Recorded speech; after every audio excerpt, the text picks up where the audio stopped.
పూరా లోకల్. ప్రతి ఒక్క దాని మీద తెగ చెప్పుకునేటప్పుడు కేసీఆర్ ప్రెస్ మీట్ పెడితే ఒక 2 గంటల పాటు విసికి వేసారినాక వదిలిపెట్టేది.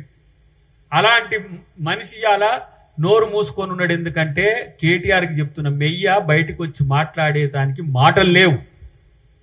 మాటలు ఎందుకు లేవు? అసెంబ్లీకి ఎందుకు రాకు? ఊగనే రాడా? అవకాశం ఉంటే ఊగనే రాడా? మీ అయ్య తెలియదా సందు దొరికితే ఎక్కడి నుంచి ఇరుకుతాడు?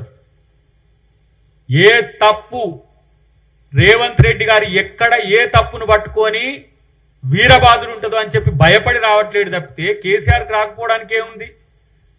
అప్పుడే ఎంపీగా ఉండే సరే, ఆయన తెలంగాణ బిల్లు పెట్టినప్పుడే పార్లమెంటుకు ఓనోడు.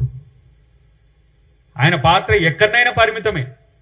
గఫాలు కొట్టిండు, మిడిమిడి జ్ఞానంతో గఫాలు కొట్టిండు. ఇప్పుడు ఒక్కడు చెప్పుకుంటానికి లేదు నీళ్ళని మేము ఇది చేసినామని.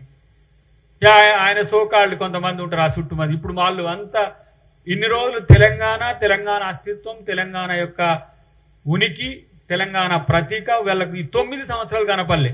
ఇక బయటికి వెళ్ళరు, ఇక గోరిందలు లెక్క బయటికి చిన్నగా బయటికి వెళ్ళి తెలంగాణ సెంటిమెంట్ అంటారు. మీరు ఆ రోజు మాట్లాడితే ఈ రోజు మాట్లాడే నైతిక హక్కు మీకు ఉండే.